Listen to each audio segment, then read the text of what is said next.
All right, so I think everyone in here knows me as Lauren. However, if you're seeing this like later down the road and you've come into the group, my name is Lauren of Living on Lemonade. And I am looking forward to delivering this training called Soul Whispers about intuition and what intuition is.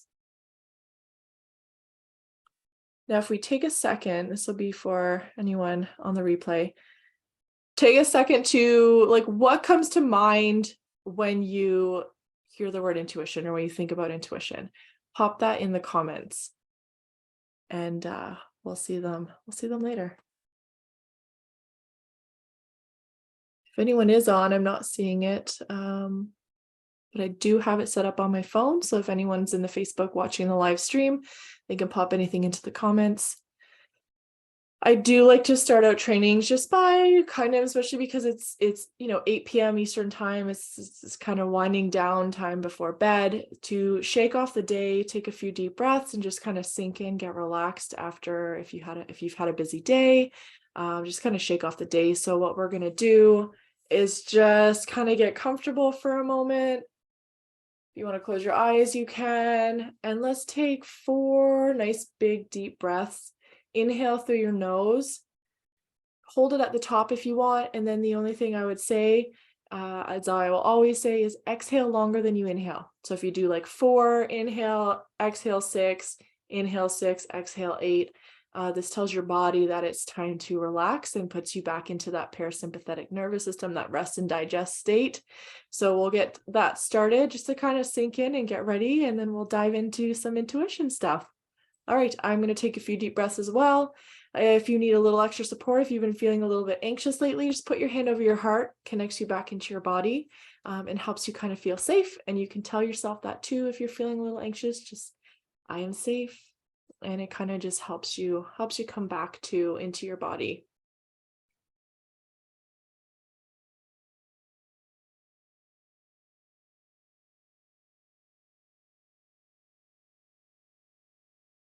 You can exhale through your nose or your mouth.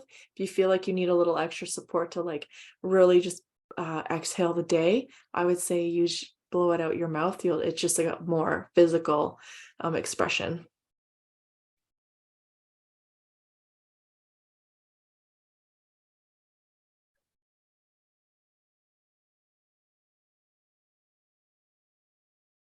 Couple more breaths.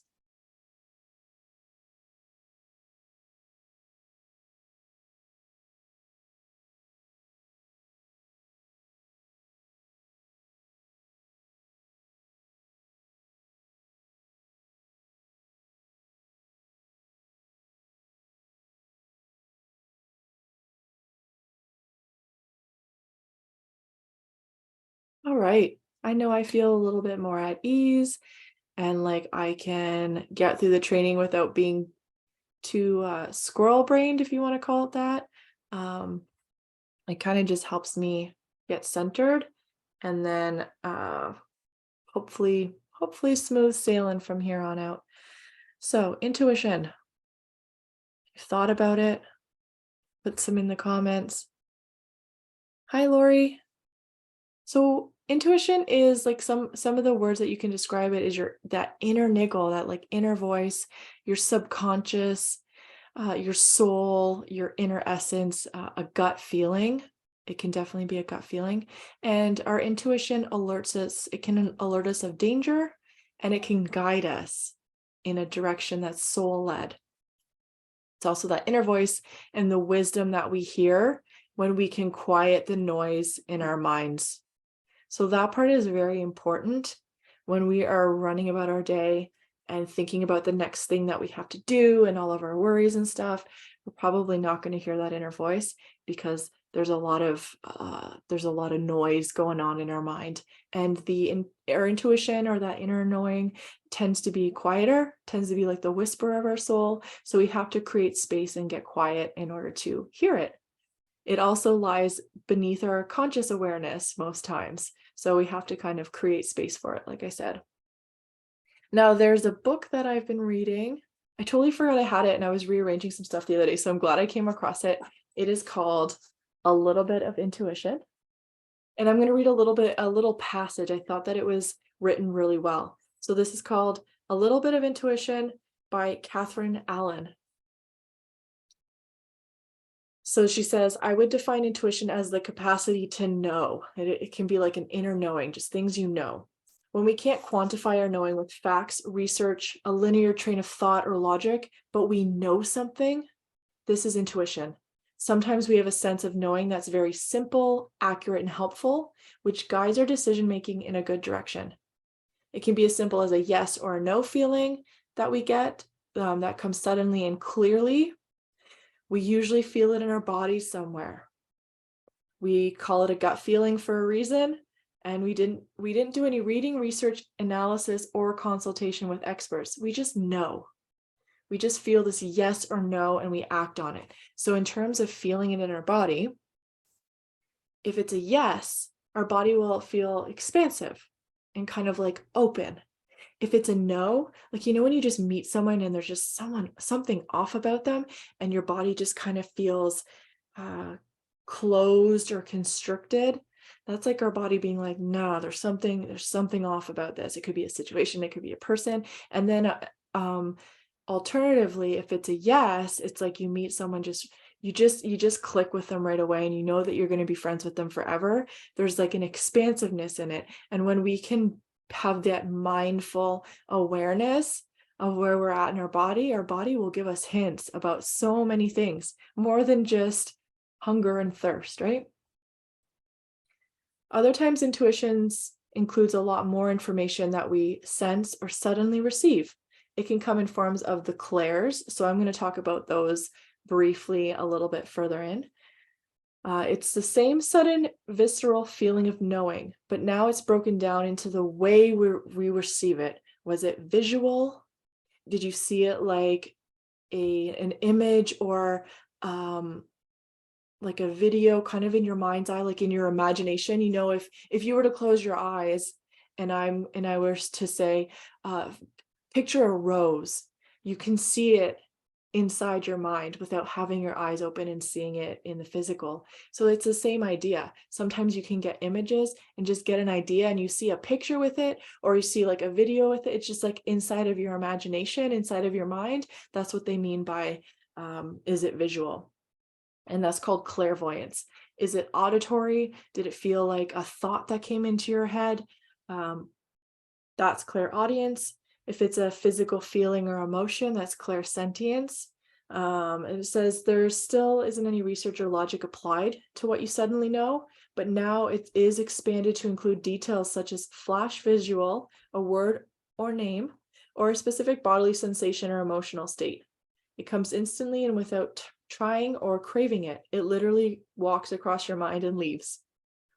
It can be a bit like waking up and having that last sweet feeling of your dream before poof, you're awake and it's gone. And you have to trust what you remember and go into the detail of it to describe it. If you try too hard to remember or try to analyze what it means, it's lost. And she says, I would also say intuition is a sensation. So I'm going to leave it at that. And then we're going to talk just briefly, just kind of, I like these master classes to be like introductions to subjects you may have heard about, or like topics, but maybe you don't know much about it, or maybe they're in entirely new topics. So it's something to kind of learn about and get curious about if it interests you. Now, intuition versus the logical mind. Logical mind would say you have to figure out all the steps of the plan. So if you have a goal that you're working towards, especially those who have businesses or stuff, I'm in the network marketing world as well. So anyone who's watching it that's in the network marketing world, if you have business goals, it's super common, I would say more common than not, to have that end goal and to try to reverse engineer it and figure out all the steps that you have to take to get there. That is the logical mind at work. It makes us feel safe. It makes us feel like we have control over what's going to happen, and that we have like something to work towards. Now, the intuitive approach to that would be taking each step as it comes, like following breadcrumbs towards a common goal, but not knowing all of the exact steps. Some you might know that there's certain things that you have to do to achieve this, but you might not know the how or the when. You're not necessarily putting a full timeline on it, because I think that's one of the tricky things that we do as humans is we set these expectations of like when we should have something, and not everything works that way. Sure, we could set a financial goal and it's like, oh, if I save this much each month, by this point I'll have saved this. For sure, that's like pretty clear, and as long as you can stay on that path. But there are a lot of things that have more variables that, especially if it's in sales and we can't expect that people are going to buy a certain amount every month, we can do our best to put ourselves out there and give opportunities and stuff, but they're not guaranteed, right? We can only take the steps. So the intuitive kind of aligned way is to have your goal in mind, to open up to receive the nudges and the breadcrumbs, and to take action each step of the way, and you follow the breadcrumbs to your goal. And it might take longer than you think, but the expectation that it should be within a certain timeline is often like just a very human thing, and we really don't have control. And then when we don't meet those deadlines, we often get really frustrated and discouraged and stuff, which we can take all that pressure off ourselves by just not putting a strict timeline on, or at least when we're getting closer to that expected end time, having the awareness and the flexibility to say, like, check in and say, okay, where am I at? How am I doing? And celebrating all of the pieces along the way. And then if you're not quite there, it's like, all right, but I'm doing the right things. You have the momentum, you're moving towards it. Maybe it's just going to take a little bit longer, and giving yourself grace over that. I can't stress the importance enough of that. And also observations based on hard evidence, things that you see in front of you and are very like visceral, versus a feeling. When you have a feeling about something and not knowing why you feel that way, you just know that you feel that way. Just knowing something about someone, and maybe you find out down the road it's true, and you're like, I knew it. I knew that person was like this. Or you just have a bad feeling about someone and people say, yeah, and they're fine. And you find out down the road they do some sketchy stuff, and you're like, I knew it. I knew it all along not to trust that person. And that's your intuition. Now, I want to talk a little bit about, I had a question. I did a more business-based training on this subject for network marketers, and I didn't have a great answer at the time for this, because I'm also still on the learning path too, right? So I'm never going to make up an answer just to answer a question, but I have since learned from a couple people, and they said something very profound on this subject, and it was like, that makes so much sense for me. And I'll tell you a story about it. Intuition versus fear. Because I think it's really common that we can have like an intuitive nudge, and we can also have fear. And it's like, is this my my humanness being fearful of something, or is this my intuition? Is this my intuition warning me of something that's coming? So basically the way this person explained it, and it really resonated me. Now, as with all of my content and masterclasses, take what you want and leave the rest. So if it doesn't hit for you, that's totally okay. I know, like, I've been interested in Buddhism for a few years, and they always encourage it. And in the things I've read about it is, don't just take it as gospel, question the teachings and the philosophies and stuff, right? And see what resonates with you, and embody all of that. And if it doesn't, get curious about it and dive deeper. So when it comes to intuition versus fear, what this person said that I was like, wow, that makes sense to me, was that when it's coming from like that amygdala part of that primal part of our brain that is trying to keep us safe and protect us, fear imagines the outcome. So in the example, the person said, like, how do I know if I'm at my cottage and my kids are swimming in the water? How do I know if it's fear or like a gut intuitive feeling that something bad could happen? So based on the philosophy from this person, if it's fear, you already have an outcome drawn of what's going to happen. They're going to drown, or there's going to be some sort of accident. Now, intuition is a feeling of avoiding something but not knowing why. So it's like something feels off. I feel like we shouldn't go swimming today, but I don't know why. And there's nothing more than that. We don't draw the conclusion of why we shouldn't go swimming. We just don't. And the story that I can tell you is a few years ago, my husband and I were at his parents' for Easter, and we had driven separately that day. I don't remember why, but anyway, I was in my car. It was the first weekend I had my car like fully on the road. Basically, when I bought my car, I bought a standard and I wasn't great at driving it. So I drove my old truck that I loved until the insurance ran out, and I took it to the wreckers. So then it was like the truck was no longer insured. So I had to drive the car. So I took it down. Eric was on his motorcycle. That evening, after we had eaten, we're visiting with family and stuff. I think it was a Sunday night, and we're gonna drive home back to London that night. And then I think I worked maybe the next day. I think we both did. Anyway, for some reason, I had this bad feeling, and it was like it was all it was telling me was you should drive home together tonight. We were going to be back the next weekend for some sort of something for his grandma. So we were going to be back in the area. So he could have left his motorcycle. We could have driven back in my car. He had his truck in London, like where he lived.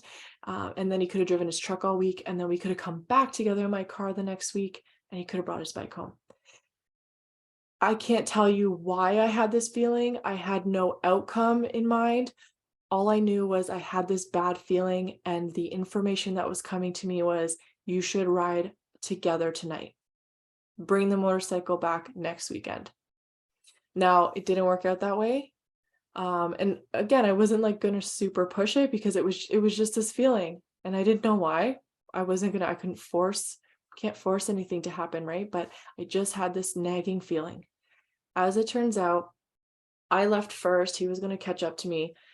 He never did. And then I got a phone call that he had hit some gravel on an S bend and rolled his bike, and he'd flipped into, like, thankfully it was like a field and a ditch thing, and there were no trees that he hit. So, but he did end up having to have surgery and stuff, but he was okay. No major injuries. He was the one who called me and said, I've just been in an accident. My dad's here. We're loading up the motorcycle and he's taking me to the hospital. So I immediately turned around. But it's just that I like to tell stories along with my trainings to kind of give a little bit of an anecdote and context. And yeah, that night it was like, when I think back to it, it was still just so clear. Don't do this. Didn't know why. I just knew that it wasn't a good idea. And now I know why, right? The other thing about it is intuition might not make logical sense at the time until things unfold. So whether you dodge whatever might happen, or again with the motorcycle accident, it happened, and now I'm like, I understand why now that I had that nudge to like not drive separate. I had another example, but it has slipped my mind at the moment. If it comes back to me, I'll mention it.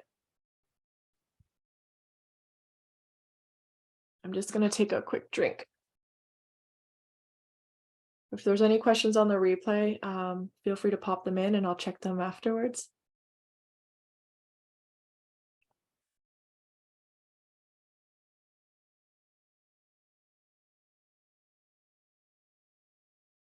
So in the passage that I read in a little book of intuition, it talked about the clairs. Now, this is a concept of how we how we receive information intuitively. There's several different ways. I've included kind of the four most common.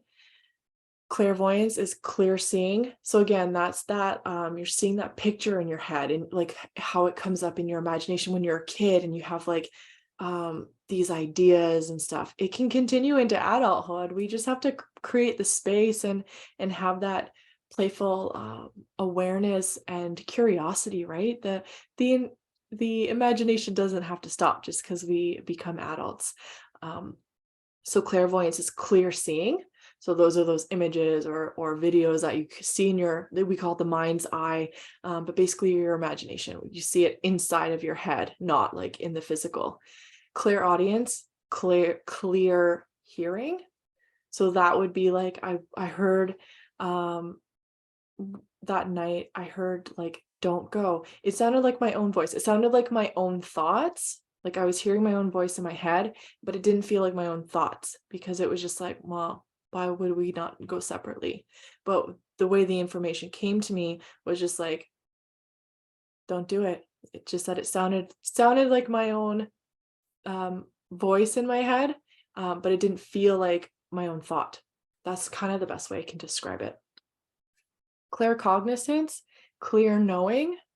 This is when maybe um we have a situation, maybe we need guidance for it, or just more information or something like that, and all of a sudden we just know the answer, or we just have some wisdom. Maybe someone's going through something and you're trying to support them, and then all of a sudden you just like know what they need. And then you can talk to them about it, or yeah, impart your wisdom to them. This is really just it's an interesting one again because you can't, there's kind of no logical solution to it. You just know things and you don't know how you know it. I can't tell you the amount of times that people have said like, how you're so wise beyond your years. I don't know how you know the things that you know. And I'm like, that makes two of us. I have no idea either. I just know things and they tend to help people. So I share them. But half the time I'm like, I don't know how I would know this, especially when I was younger. It's like, I don't even think I'm mature enough to have this wisdom, but hey, somehow I do, and I'm gonna pass it along. And then the clear sentience is clear feeling. So that would be that gut feeling or that kind of reaction in your body. You can feel it. And when you think about, if you're able to kind of get quiet, and we'll talk about creating space and stuff, but if you can get quiet, you can tell when you think about it, like where you feel fear in your body and where you have like that gut feelingness. If it's the gut, it's probably right where your stomach is, right? Or a little bit lower. Fears, it can be in the same area. Again, I talked about the difference between fear and intuition with regards to not knowing why you have this reason to not do the thing. There's lots of stories on September 11th from people who I don't actually, I'm like, is this like fully relevant? But you know, they grabbed the wrong pair of shoes and it's like, oh, I should go back, and they did, and then that made them late for work, or there's like things that kind of get in the way that they could have just kept going or whatever. Some of it's just happenstance, right? They accidentally missed their flight, but there probably were things that maybe they didn't feel that gut feeling of being unsafe, but maybe it was just like, oh, I need to go back and do this thing. And then they actually listen to it. They take the time to go back and do it. And then that wastes enough time that then they're not put in that situation, if that makes sense. Now, looking at the benefits of intuition, when we follow those breadcrumbs, those gut feelings, that inspiration that comes to us, it connects us more deeply with our inner self, right? We feel a deeper connection with the more inner parts of ourselves, and that helps to build self-confidence, self-worth, and self-trust. Because when we can become unshakable in our decisions, when we trust ourselves, we get those nudges. This is when we're not as easily swayed by external circumstances. We can say, we know in our body if it feels like a yes or no, if it feels like a yes or feels like a no. If it feels like it should, it's probably a hell no. And so when people or situations try to influence in a way that doesn't feel authentic or safe, or just like a way that we want to spend our time or energy, it becomes easier to say no to those things, right? This helps us create boundaries, healthy boundaries, and just build that self-trust, that self-worth, that self-confidence. So this is a lot of like when people talk about the work, this is tied into the work. The stronger that we know and understand the inner workings of our being, the better we will walk this path in life and have interactions outside of ourselves. And we won't rely on people. Hey, Margot, no problem at all. You can catch up on the first part of the replay. And then as we go, if you have any questions, feel free to pop them in. I'm just talking about the benefits of intuition at this time. So I had written down, it fosters a more unwavering energy and decision-making and a stronger foundation. This helps build stronger relationships because you know inside your body what feels good, what doesn't feel good. You can listen to that. And the more that you not only listen, like create this space so that this information can come in, the guidance, the wisdom, the more that you listen to it. And if there's an actionable item that goes with it, like a decision to make, the more that you take that action and see the outcome unfold, especially when it's authentic and genuine and it feels good and it keeps you on a wonderful path for you personally, you're just creating such a strong foundation to trust it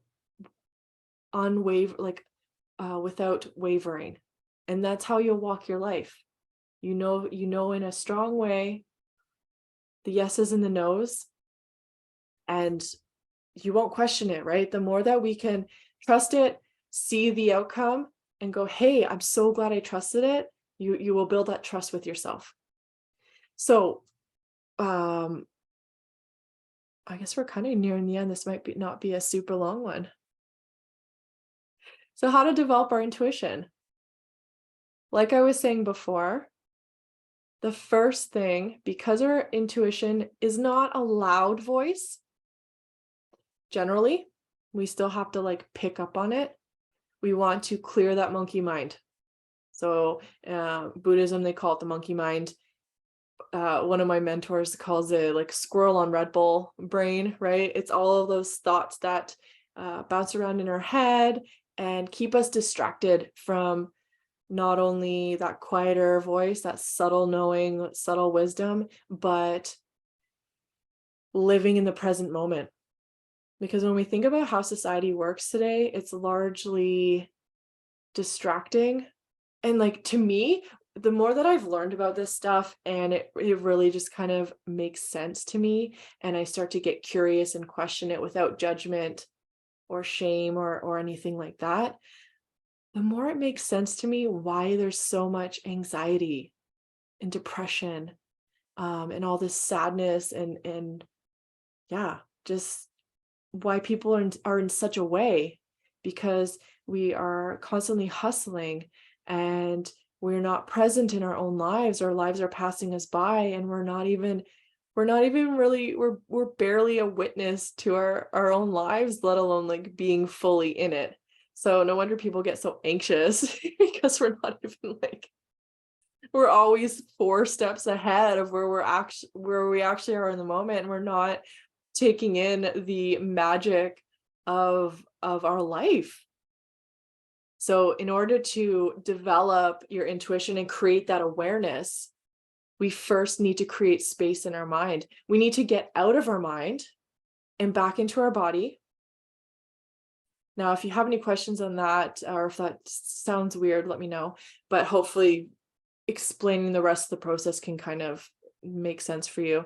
And again, it's clearing that space. Like we took a few deep breaths at the beginning of the class. That helps us connect back with our body. That's why we put our hand over our heart, because then we can feel our chest rising while we're taking the deep breaths. We can feel our heartbeat. It's taking us out of all of those racing thoughts in our head and making us think about exactly what's happening in the moment. And this is how we allow that inner wisdom to have enough space that we can hear it outside of the chaos of like the regular part of our lives. So in order to do this, you can use mindfulness, meditation, and breathwork practices. All of these things are super, super helpful.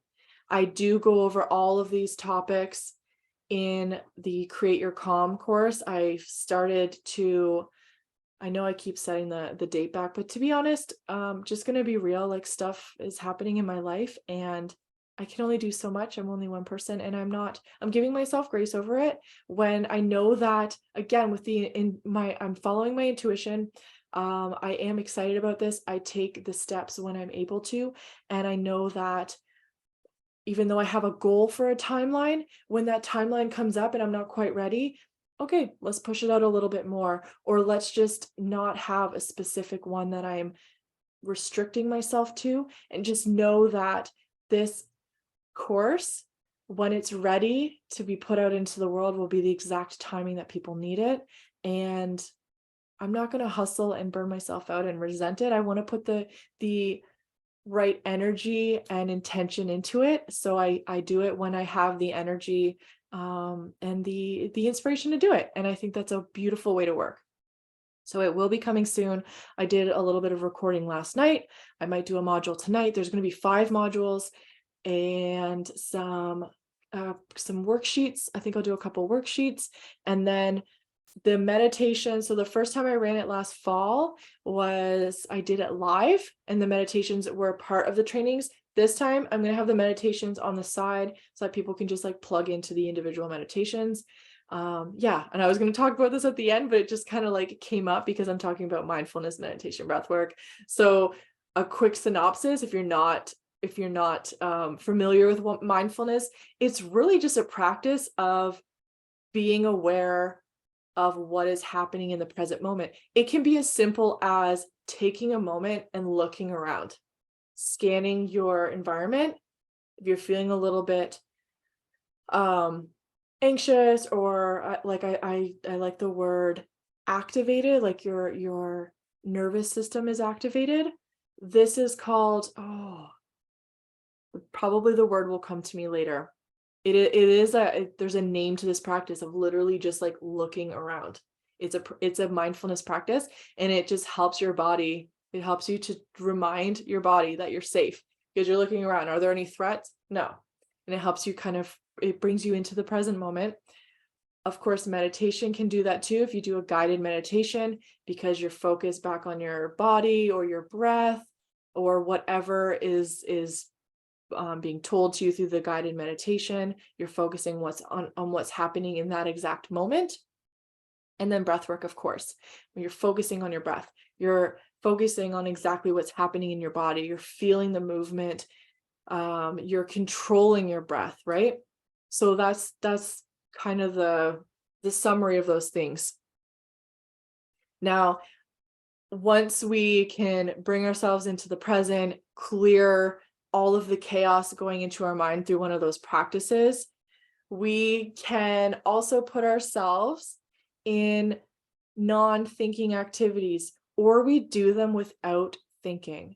How many times while you are driving, showering, out for a walk, or for those of us that garden and you're doing you're pulling weeds or you're digging and planting, you have your hands in the dirt, any repetitive actions, sewing, knitting, crocheting. I'm just thinking of a few of the things that I do that are super relevant. They're kind of non-thinking activities. You're not maybe thinking of anything super particular. You might have a train of thought. We generally always do, but your mind's probably not racing while you're driving, while you're walking, while you're in the shower. And with the shower, there's that constant stream of water. So again, it's these things are, in a sense, meditative activities, and we don't even think about it that way. But during Oh, I'm so glad you did too, Margot. Margot was part of the first round. I called it my 5-week mindfulness meditation uh, class or course. And this time I renamed it to Create Your Calm, but it's essentially the same thing, same topics. I'm just making it a self-study now because I'm going into the busy season with work, so I won't have the time to commit to come on live every week. And I think that it's really nice too that people just have access to it and they don't have to show up weekly. That was some of the feedback that was given from the first group, so I wanted to create that option. Anyway, so when we put ourselves in these non-thinking moments, and like hands up or in the comments if you have that awareness of that. It's like, how many times have you gotten a little hit of inspiration or a great idea or the answer to a question that's been on your mind or on your heart while you're doing these things? And that's when we have different levels of like brain waves, and when we're driving, we're at a lower level of alertness and consciousness. I don't remember the brainwave. I want to say like theta, but that's actually something I keep meaning to look up so that I can properly talk a little bit more in depth about it. But we are not, especially when you're like, if you're driving down a highway, like how many of you have driven somewhere and you're like, I don't know where the last 5 minutes ago went, or I don't know, I don't know how I got here. Or you leave somewhere and maybe you want to go here, but you just automatically like start to go home or something. And then you're like 2 minutes down the road and it's like, crap, I meant to go get groceries, and you have to reroute. You just kind of get into that zone. It's like, I feel like it's called that for a good reason. You get in the zone. You're like on a different level of consciousness. Not your brain isn't scanning it as much, especially like when you're on a straight highway. When you're in the shower and you just have the constant stream of water, your brain just kind of relaxing. You're not thinking that something's going to jump into the tub and attack you while you're doing it, so you can relax a little bit more. And that is a time that wisdom has the space and kind of the voice, I guess you could say. There's a space for you to actually hear it because you're not thinking about all the things pinging around your brain. You're at a different level of consciousness, and you've created this openness for it. And that's when you can get those hits of inspiration. Now, to give you an example, this one's funny, but it's actually, if you haven't heard the story behind the name of this group and my podcast, I do have a podcast called Living on Lemonade with Lauren as well. This is how the name came, and it's a perfect example of creating space without even thinking about it. We were on Mackinac Island last summer. We were driving our boat around the water, and literally I went into the marina bathroom. I was just taking a pee before we started our day. So I'm just sitting there, not thinking about much. And the thought comes to me, and it was like, you've been drinking a lot of lemonade this summer.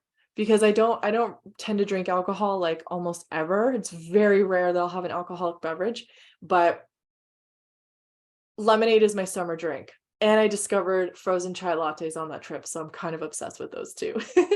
Anyway, I was pretty much every night, whatever port we were in or whatever restaurant we would usually go for dinner, most of the time, so I would order a lemonade.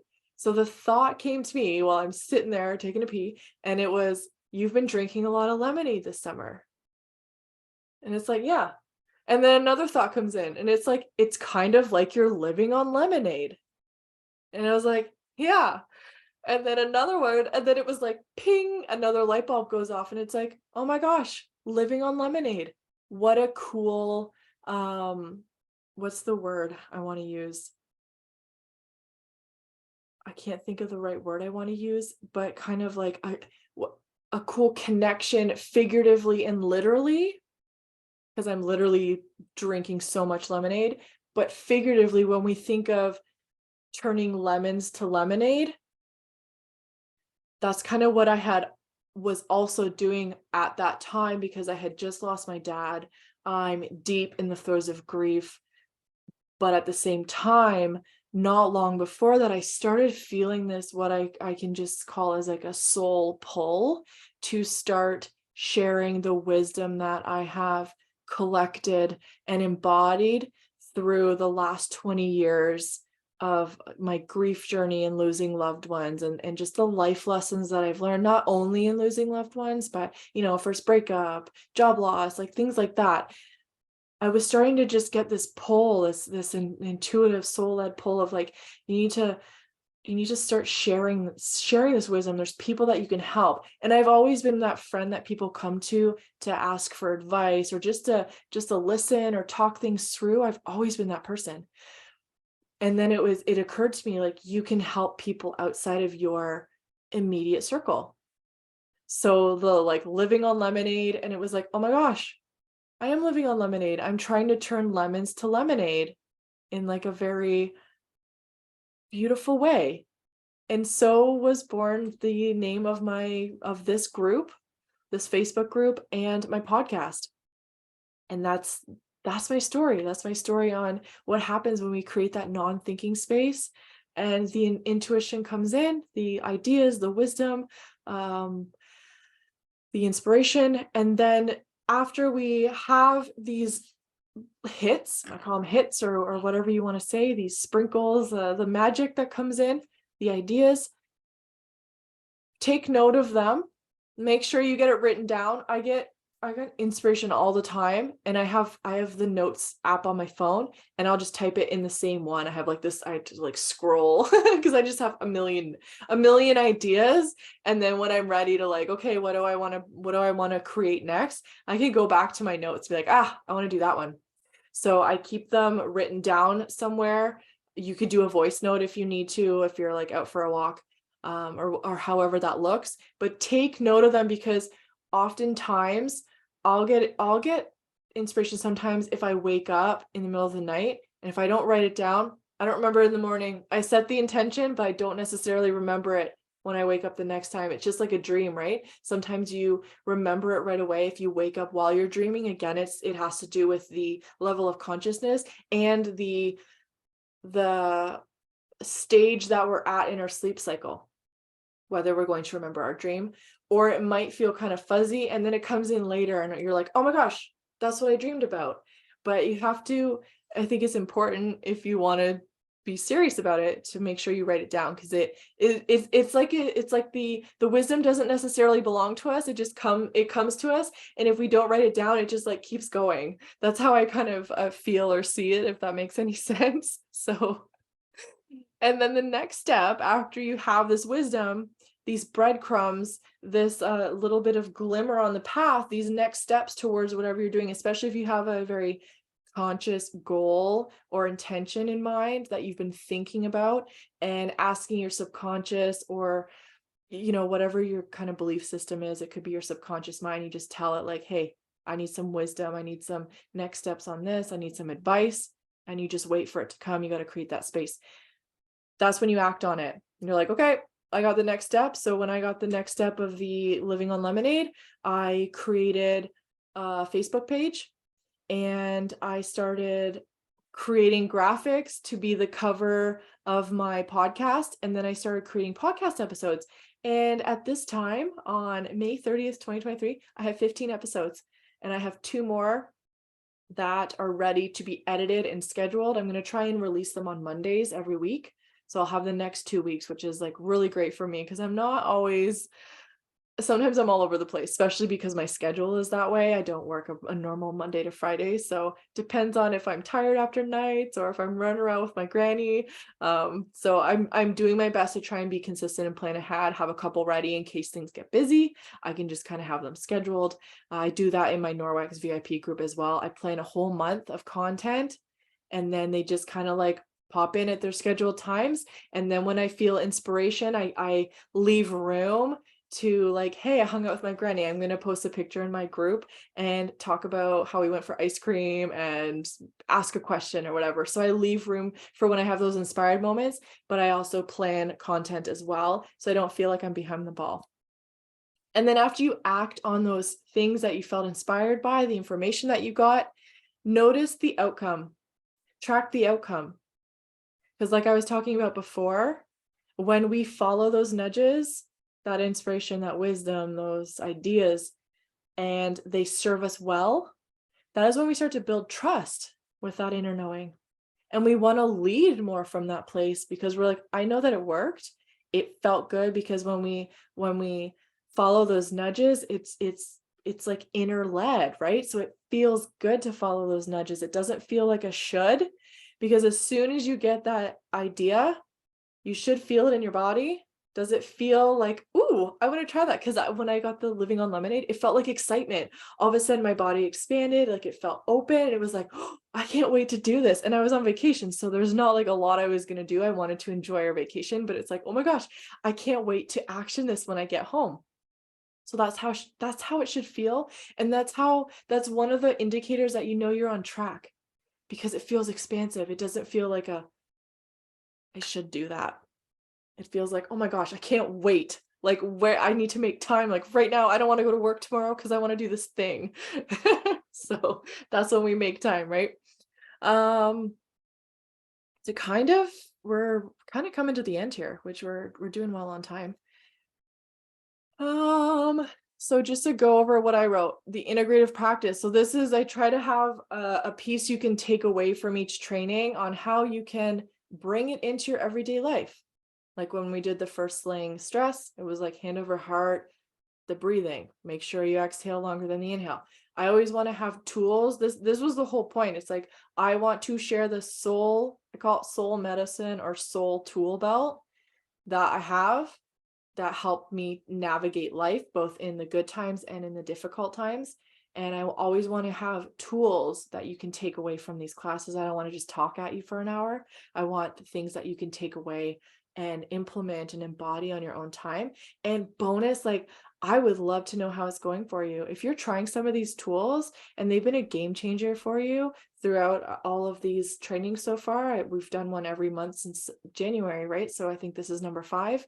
I love to know. I love to know how my tools are helping others. And it's not just so I feel like a pat on my back, but it just, because it's soul led, it gives me so much. It just like hugs my heart, because it's like, oh my God, we all go through horrendous things.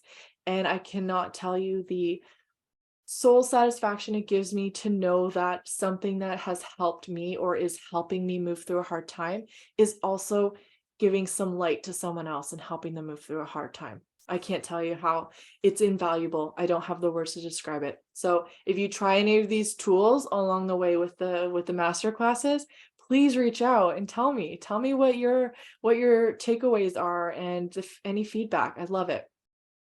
So integrative practice, this is your take home. We're just going to summarize. Eliminate your distractions. Make time to quiet your mind. Put the intention out to your subconscious mind or your intuition to provide you with guidance for whatever topic is on your mind or your heart. Whether you need business advice or relationship advice or whatever it is, just next steps. What's next on your life journey?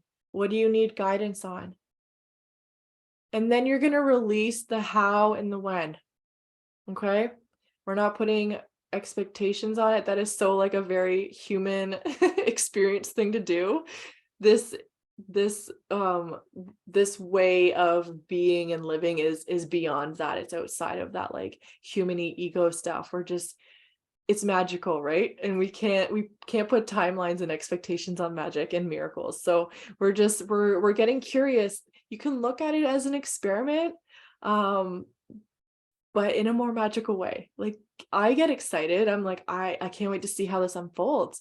I look at it as, I get curious, and I see it as an experiment. I'm going to try this out and see if it works, just like we would with a more scientific approach. So you're going to release the how and the when, and you're going to get excited that you're going to get some information coming to you, and then you're going to act on it. So when this hit arrives, copy it down and then act on it, and then notice the results and tell me about it. I want to hear about it. So what's next in the Living on Lemonade world? We have the June Masterclass. Ooh, let me double check that. I have it written down. I'll do a post just after this. I didn't schedule one before because I've been running around. I hung out with my granny today. The masterclass in June will be on June 19th, Monday, and it is called Discovering the Depths. It will be at 8 p.m. Eastern time, as always. And we're going to talk about the next topic. I refer to our poll with subject topics, and I see who has voted, which ones have the most votes. This subject today and the next month had the same amount, so I chose this one for this month. We're going to do shadow and inner child. We're going to talk about those two concepts. So if you've never heard of them, they can be a total game changer if you're looking into doing some kind of inner healing and awareness. Again, mindfulness, I feel like mindfulness and being aware of our nervous system and how it works is like the foundation of just like being a human. Seriously, it is the magic that we bring into our lives that is the foundation for everything else, in my opinion, from my experience. So it'll be called Discovering the Depths. We're going to look at shadow work. What is shadow work? What is our inner child? How do we meet those things? And how do we start kind of getting curious and working with them a little bit? We also have Create Your Calm. Like I said, it's in the works. I already explained it again, but I did want to very quickly just give you the topics. The topics will be stress in our nervous system. We'll go maybe a little bit deeper. It'll be similar to slaying stress, but I will have a worksheet and the meditation will be on the side of it. Mindfulness is a topic. Meditation is a topic. And again, it'll be a little bit deeper dive than what we do in the free content here. So don't worry about if you're like, oh, I already saw the slaying stress. You will still, and again, even watching trainings said differently, or just watching at a different time, delivered differently, or even just watching it more than once, there's always nuggets to take away. So there's that. Attachment and surrender is another topic. How to avoid suffering with life's tough spots. And then the last topic will be burnout and resilience. Learn to move through life with more grace and ease. So that one's gonna be cool because I'm going to talk about the Wim Hof method when I do my cold dips. That's in the burnout and resilience, especially the resilience category. That course will be $111 flat, and you'll have lifetime access. It'll be in a Facebook group. For anyone not on Facebook, I will put it in a private playlist on YouTube so you can get it, and then I can email out the resources that I create for them.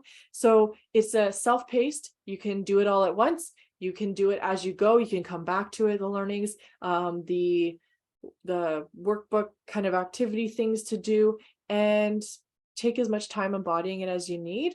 And then if you have questions, you can reach out. I can do some private coaching. I will set the boundary that will start in September. So right now I just don't have the bandwidth with everything going on with work being busy to commit to a whole lot more.